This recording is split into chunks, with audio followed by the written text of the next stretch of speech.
Welcome, happy Friday to another stay-at-home mental health video.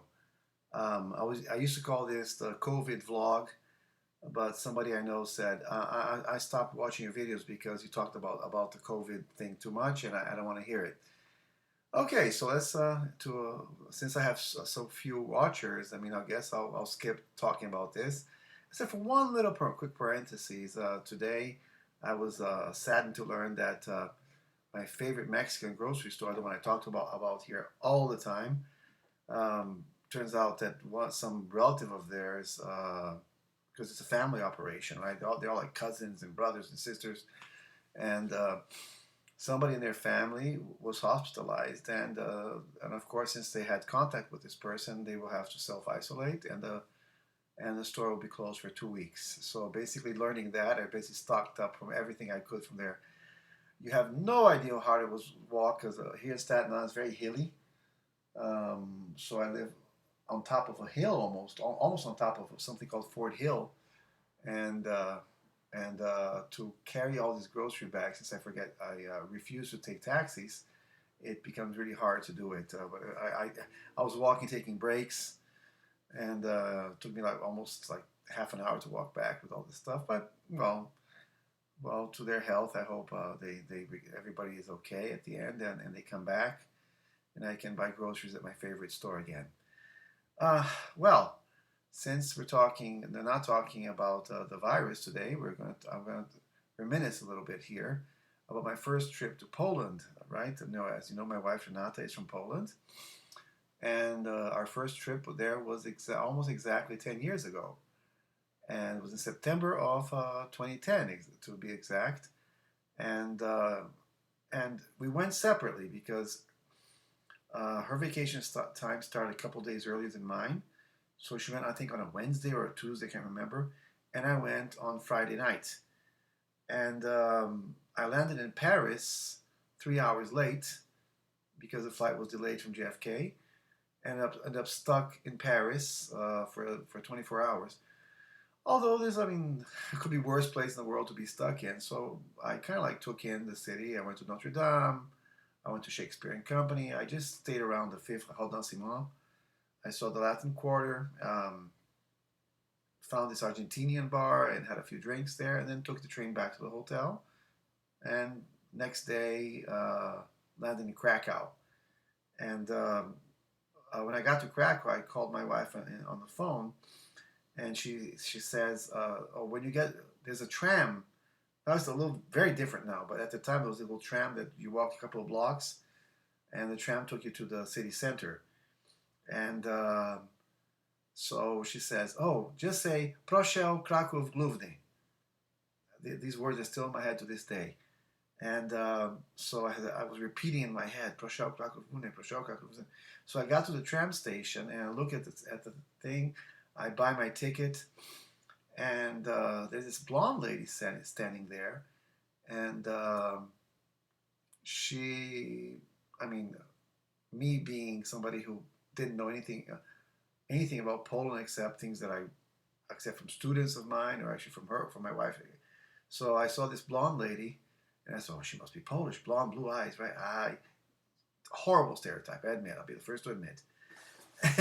So I turned to her and say, "Oh, proszę, Kraków Główny," and she says, "Oh, I'm sorry, I'm not. I don't speak Polish. I'm from New York." I say, "Me too. Does it go downtown?" And she said, "I think so. I think all the trains go to the same place." So we looked at the little sign there, and it says the Krakow Główny, and at the time I didn't say it was Krakow Główny, right? And we got on the train, and we successfully made it to Krakow. My wife received me at the station, and we walked to our hotel. We had a great time in Krakow. We saw so many things in the limited time that we had, and then we went to her hometown, which is Helm. I met her parents for the first time, her family. Went to this fantastic little fresh fish restaurant called Strongovo. If I'm pronouncing it wrong, go ahead and curse me. I don't care. and uh, and then after a few days, we went on to Warsaw and spent a couple of days there. Met some of Renata's